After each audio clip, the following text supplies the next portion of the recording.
Local cities rejecting HUD funds over zoning concerns and then accepting them after Congress banned federal interference proves Article 1 defunds work. Hello, this is Robert Romano, Vice President of Public Policy with Americans for Limited Government, dailytorch.com. Hit that subscribe button. Today we're going to be talking about the Department of Housing and Urban Development. The Trump administration is rewriting a 2015 Obama-era regulation. It was entitled Affirmatively Furthering Fair Housing. And what it did in part was condition about $3.2 billion of annual community development block grants that are given to over 1,200 counties and cities nationwide on making changes to local zoning ordinances along income guidelines and racial guidelines. And this was actually defunded by Congress very recently in the omnibus spending bill. It's been defunded for a couple of years now.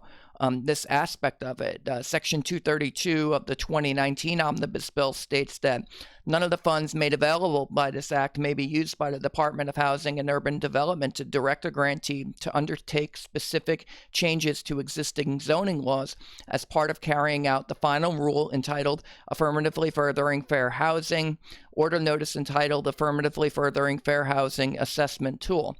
And this actually was the identical text of a rider by Senator Susan Collins of Maine.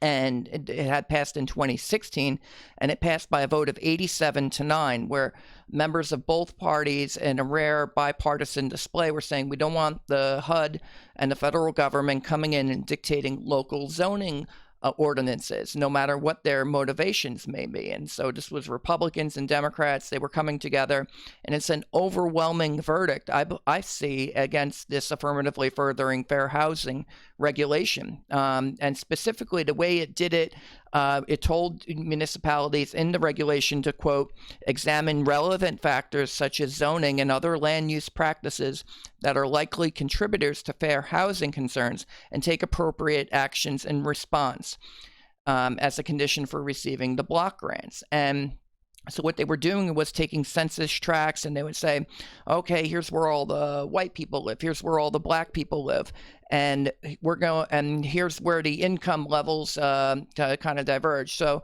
maybe if we have more low-income housing in these richer neighborhoods, then we'll have more equality. It's kind of a utopian aim, because I think what it fails to recognize is that people move around anyway. And so you could spend all your time trying to figure out how to integrate peoples of various races or incomes. And what you'll find out in 10 years is that a lot of those people have moved, and then maybe you have to start all over again. And in any event, you're trying to zone it, say this is where this many of a certain race belongs in this part of a neighborhood. I think is kind of it's a top-down and I think doomed to fail type of approach. And so many municipalities and localities have actually decided to say, we're not going to take the funds. One example was Hampden Township. They opted out of part of $1.4 million of community development block grants back in 2016 because they didn't want to have the government coming in to do the zoning. The Board of Commissioners President Al Beanstalk, he said, quote, the provisions were so onerous in ceding the zoning authority to some unelected bureaucrats in the federal government that reluctantly they opted out. But then when the Congress came in and said, you know what, we're not going to do the zoning part of this anymore, that was when Hampden Township said, okay, we'll take the monies now. This is a report from the Sentinel in Pennsylvania. The Hampden Township commissioners reversed their position on participating in federal housing and community development grants, choosing to opt into a program the township previously feared would result in federal overreach on local zoning laws. And the way they justify it now is that, you know what, we're going to get to spend this money the way we want to. This was a part of Cumberland County. They were distributing the block grant. And you can actually see the block grant, the most recent one here, where it's actually $1.1 million.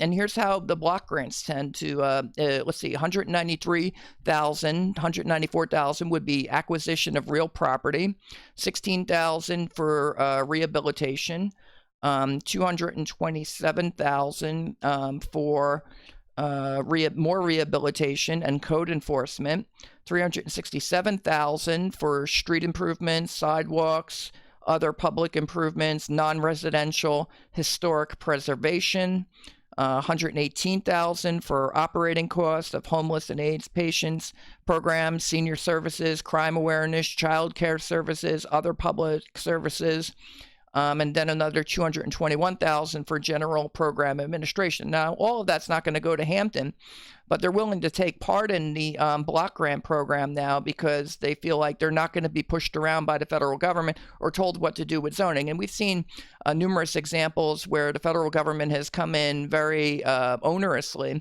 For example, in Westchester County in New York, where they, as a condition for receiving block grants, they have to make major changes to zoning. And every time they submitted a new plan, the HUD would come back and say, no, that's not quite right. You have to do it this way.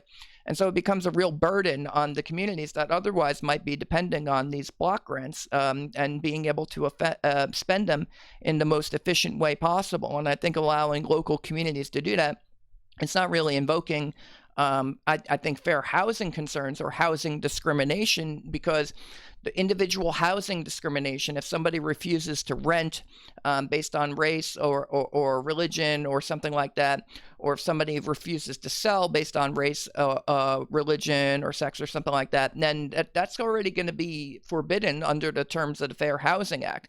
Trying to manage it from on high by saying that people of certain races have to live in certain areas, I think is, frankly, kind of racist in and of itself. You're not going to achieve equality that way. You're just going to discriminate in different ways.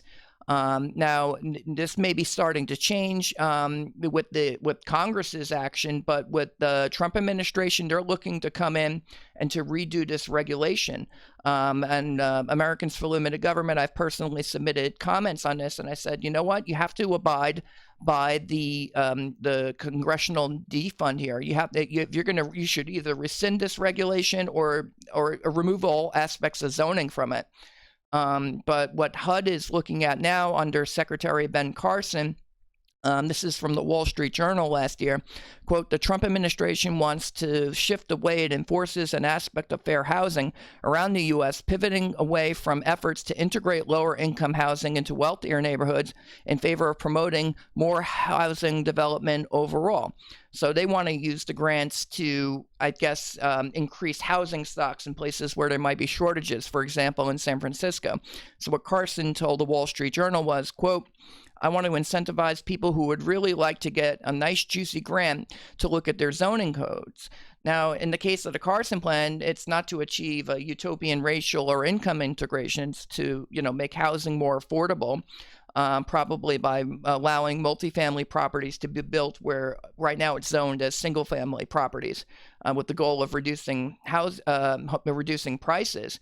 But that's more or less what affirmatively furthering fair housing already allows for. The HUD can come in and do that. So it's not much of a change. And we would note that currently, as the defund in Congress is written, that would actually be illegal. So we're opposing any change by the Trump administration of this regulation if it's still going to include federal management of local zoning, because what's going to happen is you have a Republican administration going to say, we need to have more affordable housing. We're going to reduce housing prices and include more development. And then the Democrats are going to come in and they're saying, you need to do the zoning for racial and income integration. And you can have the pendulum swinging back and forth. And in the meantime, local communities and local governments are going to basically be eviscerated. They're not going to, again, over 1,200 municipalities, counties, and cities nationwide are accepting these grants. And the federal government's going to be the one to come in and try to do the zoning, and there will be other corollaries to transportation funds, education funds, and I really think you can see the basically the elimination of federalism and local governments, and you're not going to have unique communities. You're going to have top-down federal bureaucrats, unelected bureaucrats who are making these very important decisions. And so local communities are not going to have the say that they once did.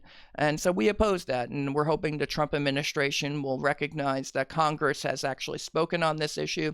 effectively changing the legal terms of the Fair Housing Act, saying that you can't include zoning. And we should keep that defund in there just to prevent future administrations from trying to do the same thing. And I'll leave you with the close here.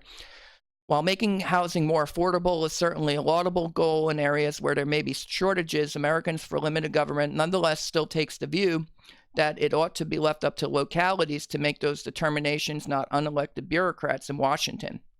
For now, the omnibus spending bill bars HUD from getting involved with zoning again, but with another omnibus bill right on the horizon about to be adopted, it remains to be seen if Congress will carry it over again. We also still have yet to see the Trump administration's rewrite of the regulation, what it's going to be. Will the federal government still be messing around with local zoning? Stay tuned.